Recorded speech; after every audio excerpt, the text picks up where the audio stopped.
supongo que casi nadie ha escuchado hablar de David Berlanga. A lo mejor alguno se topó en algún momento con saber que hay escuelas llamadas David Berlanga, porque sí hay muchas, ¿no? Si ustedes googlean, les van a salir puras escuelas y un articulito de 2 párrafos de Wikipedia. Entonces hay que rascarle para encontrarse con el personaje. Bueno, ¿yo por qué lo voy a retomar entonces? Bueno, ¿qué hizo este hombre? Él, nacido en 1886, resulta que estudia con Andrés Osuna, una época en la que sí los psicólogos tenían una fuerte influencia en el gobierno, es decir, tú los veías de asesores de ejecutivos, los veías en puestos ejecutivos. Vamos a ver después los puestos que tomó este hombre. Pero bueno, él estudió con Andrés Osuna, uno de los que cambiaron, que fundaron las escuelas normales en el norte, ¿no? Hijo del predilecto de Coahuila. Importante en relacionar la psicología con la pedagogía, que era lo que les preocupaba mucho a principios del 20. De decir, bueno, ok, ¿y con este conocimiento qué? ¿Con este conocimiento qué? Ok, se iban, estudiaban en Europa, ¿no? Pues era la época positivista, se iban a Francia, se iban a Alemania, no mucho a Inglaterra, no les gustaba, eran más francófilos, y regresaban con propuestas de gobierno, ¿no? Por eso hay muchos cambios en la época porfiriana y un poquito después. Este hombre se va en 1908, ven la edad que tenía, ya justo Sierra lo manda becado a Alemania y a Francia, estudia con Henry Bergson, y Binet lo escoge como ayudante. Ve que es muy bueno el hombre y le dice, vente a trabajar conmigo, y para 1911, 3 años después de haber llegado, ya era miembro del Instituto de Psicología de París, ¿no? Y él lo que quería era, y con esto que voy viendo en las diferentes universidades alemanas y francesas, ¿qué voy a cambiar en México? En eso andaba, cuando a los 25 años yo, digamos, llego a él, a mí me fascina el personaje por unas conferencias perdidas, que según Pablo Valderrama él las tiene, me dijo que me las iba a pasar, no ha sido así. Suponemos que sí existen en físico, porque a ver, parece que está en un archivo en San Luis Potosí de una oficina que nadie conoce. Pero bueno, ¿qué dicen esas conferencias que presentó en la Sorbona? Y por cuál cosas como esas Binet lo escoge para que le ayude. Dice que él va a estudiar a Manuel Acuña, un poeta mexicano, paisano de él, que se suicida, ¿no? Y entonces la gente, ay, qué caray, se mató, ¿qué pasó? Y lo que hace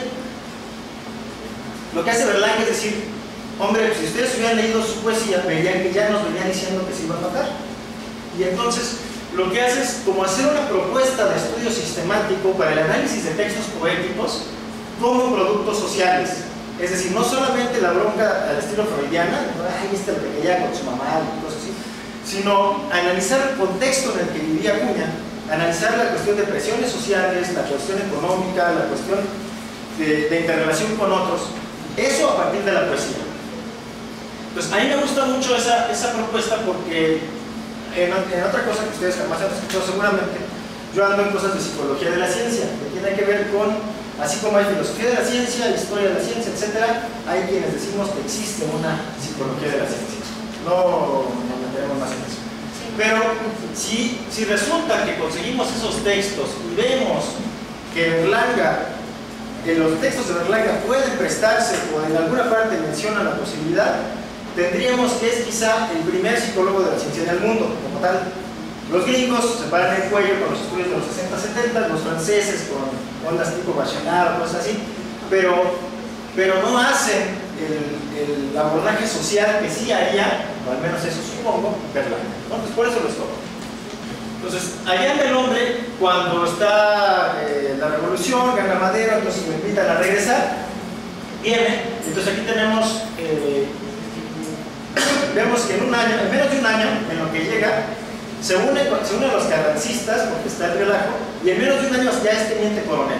O sea, era un hombre no de estos académicos de papel, sino era un hombre que se metía a las balas, era un hombre que estaba metido y que entre batalla y batalla anexionaba a los soldados, ¿no? Les explicaba por qué estaban ahí, qué tenían que hacer, cómo eran otras realidades posibles. Ahí andaba de toda mi profesor. Consigue puestos, es decir, consigue puestos no con Huerta, sino un poco después, en 1914. Ya consigue puestos como secretario del gobierno del DF, también como asesor del gobierno de Aguascalientes, ¿no? En lo que se hace la convención, ahorita vamos a ver qué es eso.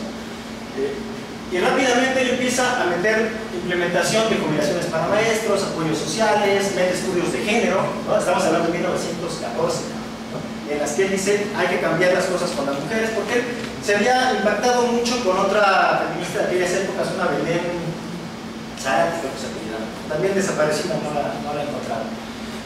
Bueno, están en eso cuando está la revolución, están los villistas, los zapatistas, los carrancistas, y dicen, bueno, vamos a unirnos para proponer una revolución. Se propone que sean Aguascalientes, se van para allá todos. Berlanga es de los que se encargan de la organización de la convención, ¿no? Es de los que quieren poner reglas, quieren explicar cómo se hacen las cosas. Él es asesor en los decretos que van saliendo en el gobierno de Aguascalientes, en lo que está organizando también la convención. Y propone incluso antes de que lleguen los zapatistas, que los zapatistas dicen o firman el plan de Ayala o no le entramos.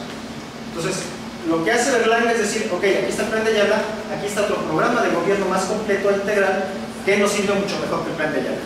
Le dicen los zapatistas, no, el plan de Ayala me matan. Ok, plan de Ayala. Entonces, tiran a la basura el programa de Berlanga y agarran el plan de Ayala. Incluso cuando la convención declara presidente a Eulario Gutiérrez, Berlanga es nombrado el consejero político de Gutiérrez. Obviamente Gutiérrez nadie lo peló. Entonces, ¿qué pasa? Que durante el tipo de reuniones como estas, no falta el que dice, se para, porque dice, oigan, ¿no? Entonces Berlanga era de esos. Berlanga era de los que decían, pues estamos muy revolucionarios y muy a favor del pueblo, y acá afuera estamos saqueando, estamos robando, los carrancistas carranceaban, ¿no? Los ganados, los villistas se quedan a la pachanga y ante la violación, los zapatistas ni estaban, pero querían que se les escuchara a ellos antes de llegar. Total que entre esos depende de quién sea el historiador, hay como diferentes versiones de a quién vio la vida, ¿no? De repente es con la cajera del Hotel Palacio, o que la cajera le dio miedo y la que salió a defender fue la dueña, y entonces ya dice, ah, sí, pues ahora te tienes tu hija, y se lleva ya sea o a la dueña del hotel o a la cajera, una de las dos se lleva, eso es lo que sabemos. Entonces pues ya le toca su castigo físico, ¿no? La pasa por las armas en un sentido villa y la regresa, ¿no? Y dice, y ahora se me va de México, ¿no? Entonces se va la mujer y Berlanga pues, se para en esta actitud ética, y entonces le grita a los villistas, oye, pues qué tranza, ¿no? O sea, estamos aquí, nos están dando asilo y el mendigo Villa siempre de bandido, de saqueador. Entonces le empieza a insultar a Villa, y si ustedes ubican el personaje de Rodolfo Fierro, si no, pues era el asesino predilecto de Villa, el encargado de matar gente, ¿no?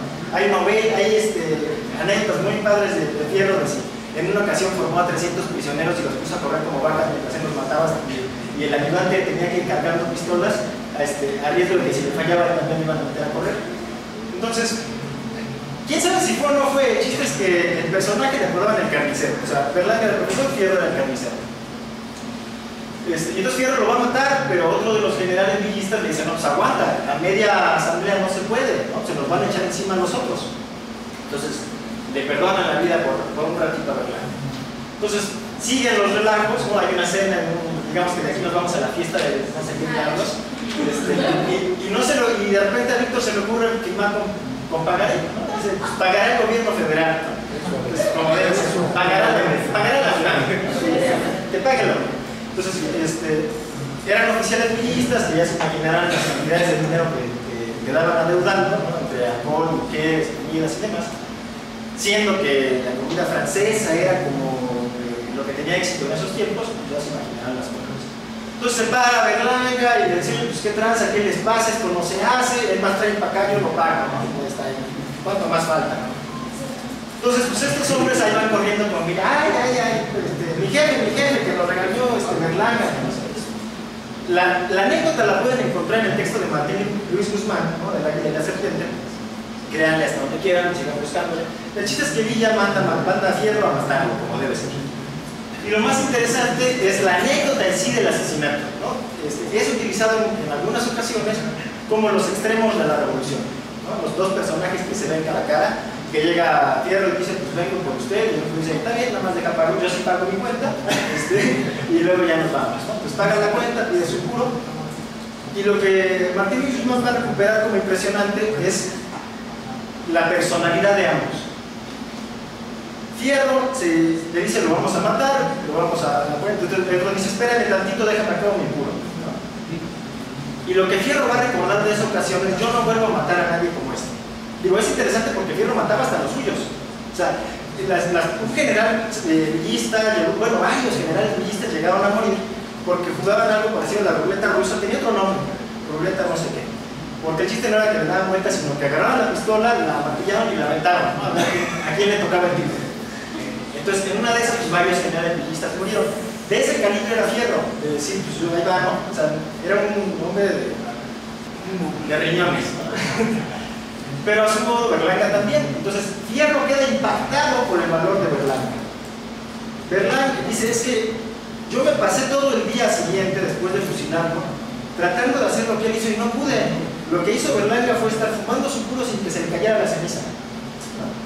Entonces lo van a fusilar y dice Berlanga: no me pongan silla, no me pongan vendaje, nada más dejen que me acabe el puro, ¿no? Está fumando y se va acabando el puro, pero como no haya dónde tirar, pues no tira. Entonces no se cae la ceniza. Intenten fumarse un cigarro sin que se les caiga. Entonces, pues ya que termina, tira toda la ceniza y le dice: pues ahora sí, échale, ¿no? Y lo mata, ¿no? Entonces, eso en la parte anecdótica, ¿no? En la parte política, social, que nos explica qué diablos pasó ahí, pues tenemos que, bueno, los tres bandos agarraban parejos, es decir, no había bueno, ¿no? Todos le entraban al asunto de todo eso que vemos ahí. Y la convención más bien fue una simulación, ¿no? O sea, fue más bien así como que quedar bien, ¿no? Como una elección interna de un partido para sacar a candidato, ¿no? Así como que, para que vean que sí usamos formas correctas. Pero pues nadie pelaba en realidad a la convención. A Eulalia Gutiérrez, que es el presidente, no lo pela ni Carranza, ni Villa, ni Zapata, ¿no? Nadie lo pela. Y lo que se buscaba más bien ahí es que los otros legitimaran el poder de su grupo, ¿no? Es decir, va mi plan de Ayala, y si no lo firman ustedes antes de que yo llegue, no voy. O sea, lo que estaba ahí en disputa es quién iba a ser el presidente legítimo, ¿no? Quién iba a ser el bueno. Y Gutiérrez pues era como que un adorno temporal, ¿no? Termina deshaciéndose la convención, no sirve mucho. Psicológicamente, porque yo intento ser psicólogo, no me digan qué es eso. La entidad académica y la entidad práctica me gustan como entidades en las cuales no hay que caer, ¿no? Lugares a donde hay que tener cuidado cuando se intentan hacer este tipo de eventos, este tipo de actividades. Es decir, Berlanga utilizaba imágenes antitéticas, ¿no? Eran los buenos y los malos, los héroes y los villanos. No puedes ponerte a gritarle villano a Villa en frente de Fierro, ¿no? O sea, no vas a ganar nada, no vas a cambiar nada, nada más te van a matar, es todo lo que va a pasar. No puedes aventar un lenguaje combativo y con ingenuidad política cuando tú piensas que puedes construir un grupo unitario, que en realidad nunca existió. Fierro, por su lado, es como que otra de las caras, yo no diría la otra cara, sino otra de las caras de la revolución. En el hombre que no es cobarde, o sea, no es un asesino tipo francés, de ese que por un lado es caballero y por el otro se esconde, no. La muerte de Fierro es igual de interesante. Hay dos versiones. Una es que se muere ahogado porque llevaba demasiado oro en el caballo y no pudo cruzar el río y se murió. Esa es menos creíble porque estaban en crisis los villistas, no tenían casi como pagar sacos de oro, no pagaban, o sea, su moneda eran pagarés, los que sabían escribir. Entonces, la otra versión es más creíble, tanto que Fierro está hasta atrás y va a cruzar una laguna, ¿no? La laguna que ahora se llama Laguna Fierro. Creo que es lo único que existe de Fierro, no hay ni calles, no hay nada, a diferencia de Fierro. Y se le ahoga el caballo y se regresa, ¿no? Y oiga, jefe, pero aquí está la orillita, trae otro caballo, ¿no? Y ahí va otra vez con el caballo, ya la segunda ya no sale. Entonces, se muere, o sea, la primera salió riéndose y la segunda ya no salió. Pero él sabía, pues, qué estaba haciendo. Aún así, él decide también asesinarse hasta sí mismo, ¿no? O sea, no es un suicidio, es un... Hasta él le toca, ¿no? Entonces, ¿qué es lo que me preocupa de estas dos posiciones? Una, que los dos eran buenos, ¿no? Los dos buscaban mejorar la sociedad, los dos eran hombres honestos, ninguno era un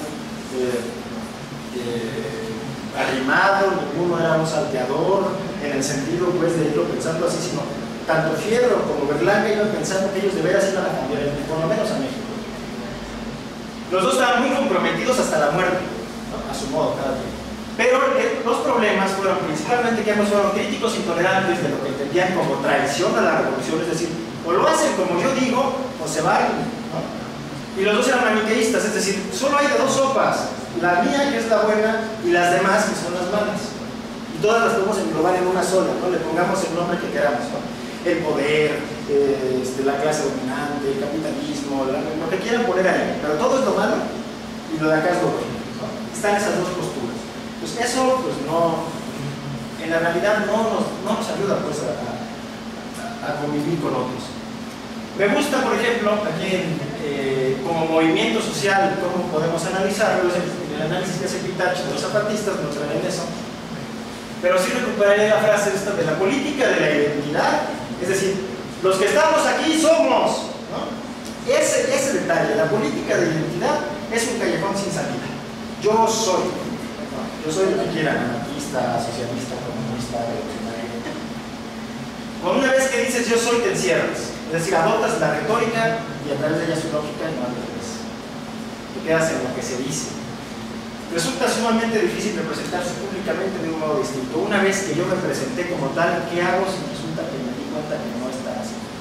Pero bueno, nada más quiero como pensamiento, no como crítica, ¿no? Que no se pierda pues esto, que no como crítica al zapatismo, sino como la idea en general. Entonces, ¿qué pasa? Que en muchas ocasiones se corre el peligro de que la resistencia se institucionaliza por la necesidad de fuerza. Necesitamos ser más, y cada hora que queremos ser más, cada quien tiene que regalar parte de su resistencia. Que las ideologías muchas veces son abstractas, ¿no? Buscamos el bien, buscamos la igualdad, buscamos eso que quién sabe qué es a la hora que lo queremos plasmar, y es cuando se complica la cosa, cuando queremos definir, bueno, ¿y eso qué? ¿No? ¿Eso con qué se come? ¿Eso cómo lo vamos a contar? ¿A qué te refieres con eso? Entonces, corres el riesgo de encerrarte conceptualmente, ¿no? Y al hacer eso también convierte las divisiones en implícitas, es decir, tenemos que decir que somos, ¿no? Y las pugnas se vuelven explícitas, ¿no? Es decir, hay broncas internas, hay pleitos, hay un Fierro matando a un Berlanga, pero no se organiza como grupo la discusión de la división.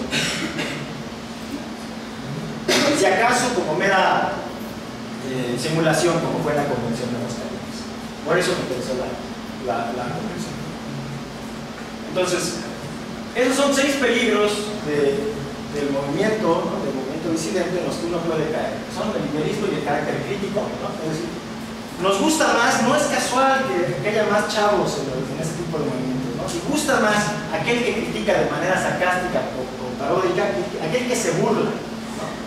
Eso como que une. Pero bueno, tiene sus broncas. ¿Por qué? Porque la culpa se avienta hacia el externo, ¿no? Es decir, hacia allá está, fíjense en aquello, ¿no? Y hacen el show conceptual para que no entre yo en discusión, sino en esa entidad abstracta, ese peligro. La tendencia a discutir, ¿no? Es decir, más preocuparse por los modos en que puedo demostrar que el mecanismo es y se pierde el fondo. La indecisión práctica, es decir, yo quiero cambiar el mundo, ¿cómo? Bueno, de aquí para dónde, no saliendo, ¿qué? Aterrizar la propuesta, ¿no? La hipocresía pareja, ¿no? Esto que mencionaba. Ok, echamos mucho rollo, pero a la hora que lo plasmamos, andamos leyendo el Capital con lentes de D.K.N. White, ¿no? O cosas por el estilo. La audiencia imaginaria, ¿no? La de los malos que están ahí, que están siempre al acecho, ¿no? O sea, acá estamos y allá están otros, o sea, y tienen que estar, no los veo, pero seguramente están detrás de eso, ¿no? Esta idea conspiracionista donde siempre hay alguien que maneja los hilos, ¿no? Siempre hay un superhombre, una superorganización, alguien que me permite reducir mi angustia ante lo inexplicable y depositarlo en un sujeto contra el cual puedo pelear. Y la fórmula personal, es decir, los otros, quién sabe, pero yo aquí sí estoy. Es decir, pues a lo mejor estos sí son hipócritas satánicos, pero yo no. Yo sí, de veras, soy completo.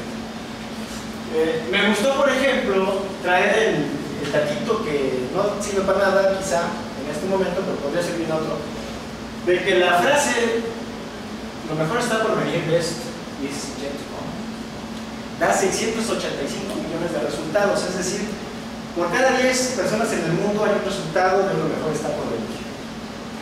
¿Por qué? Porque siempre la mejor realidad es la que no está. Es decir, siempre lo mejor está ahí enfrente, ¿no? Como entidad abstracta generalmente. Es decir, se desprecia la complejidad del presente para una ubicación más sencilla de un futuro. Un futuro más coherente, ¿no? A partir de, bueno, mejor no le hago caso a esto como un paso a llegar al futuro coherente y despreciar la belleza y la complejidad del presente. Obviamente estos son peligros, no son cosas inherentes, ¿no? Estos son como, ¿dónde puede uno llegar a caer? Y me gusta esta frase, no textual, pero sí de idea de Stotterlich, de que la política no debe dejarse a los niños buenos, porque los niños buenos terminan siendo los más malos. Aquellos que van muy enamorados tienden normalmente a pasar el periodo de enamoramiento y caen en el otro, porque se dan cuenta que ese ideal que se habían formado pues no corresponde con ninguna realidad, sino con necesidades propias. Que es cierto que me falta y lo deposito allá afuera. Entonces, ¿qué interrogantes me quedan? Desde una cierta psicología, habrá todas las que ustedes quieran, pensar que la política no sea cuestión de ética o economía, sino de psicología, es decir, de seres humanos. Obviamente, esta es una respuesta desde la psicología, cada quien dirá, el economista tiene, no, es desde la economía, etc. Pero pensado así, pensado como respuesta desde una psicología, podríamos decir que entonces a lo que hay que ponerle más ojos son a procesos psicológicos, ¿no? Aprendizajes, ¿qué aprendo que es bueno, qué aprendo que es malo, qué aprendo que es en otro, etcétera, etcétera, ¿no? No irnos con entidades éticas que ya están ahí, ¿no? De tipo kantiano. Pensar en deconstrucciones, es decir, la gente no está acabada, no está finalizada, ¿no? Tiene siempre chances a moverse hacia otro lado, ¿no? Hacia otro sentido, hacia otros muchos sentidos. Entender pues la implicación de las emociones personales y de las razones personales a la hora que tenemos a alguien enfrente y decimos que va a estar con nosotros en un momento. Atender a las historias de vida, ¿por qué estamos aquí?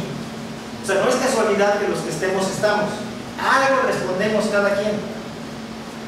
Y entender, por tanto, que la realidad a la que nos acomodemos, o a la que intentemos acomodarnos, pues es un juego, es decir, estamos tratando de distinguirnos de los animales, ¿no? Como zoopolíticos, por medio de reglas, ¿no? Reglas que se van a transformar en moral y que uno va a interpretar como ética. A lo mejor esa ética va contra la moral, pero no es independiente, no somos amorales, ¿no? Que de aquí diga yo soy superhombre nichano, pues que me levante la mano. Pero si no, tenemos que entender que mucho de nuestra ética está relacionado con nuestra moral. Y la moral tiene que ver con reglas que ya estaban conmigadas. Entonces, ¿qué me gustaría? Por lo menos 3 opiniones mías soltarlas, ¿no? Que es evitar el maniqueísmo, es decir, siempre hay más caminos, los de allá no son malos, ¿no? De veras, ni los de acá son buenos, porque si lo tratamos de pensar así del lado lo vería igual, ¿no? No es que los de allá son los malos, ¿no? Y habría opciones y posibilidades tanto de ideologías como de contextos y personas. La autocrítica, ¿no? De qué tanto me estoy tragando el discurso de mi movimiento, qué tanto estoy tragando el discurso del autor al que le debo, o digo yo que le debo, una postura política. Y distinguir caminos de metas, utopías de objetivos e ideales de realidades, ¿no? Es decir, plantear, bueno, ¿y ahora qué? O sea, Chamo Rochi, ¿y ahora qué? Porque es mucho más fácil hacer una evaluación propia a partir de cosas que hice, ¿no? Que a partir de entidades que alguien más aventó y que no me queda claro cómo las voy a aterrizar. Entonces, esa es una propuesta que a lo mejor alguien alguna cosa le dirá, a lo mejor no, pero por lo menos suponemos que en este espacio yo podría decir. Entonces digo, y como muestra, bueno, en la presentación de quién eres, qué título traes, pues yo trabajo para el ejército y para la policía del DF, entonces, pues ¿dónde estoy? O sea, ¿qué soy? No puedo hablar de estas cosas. Pero bueno, la cuestión era ejemplificar la complejidad de las situaciones vitales, ¿no? Y a partir de ahí repensar, no tanto rollo de a qué autor le debemos o cómo quedaría más coherente en lo abstracto por entidades igualmente abstractas, sino, bueno, ahora los humanos que estamos aquí en interrelación, ¿qué? ¿No? Construir el pensamiento de la praxis, diría que no sé. Y bueno, hasta ahí le dejo por la cuestión del tiempo y ya.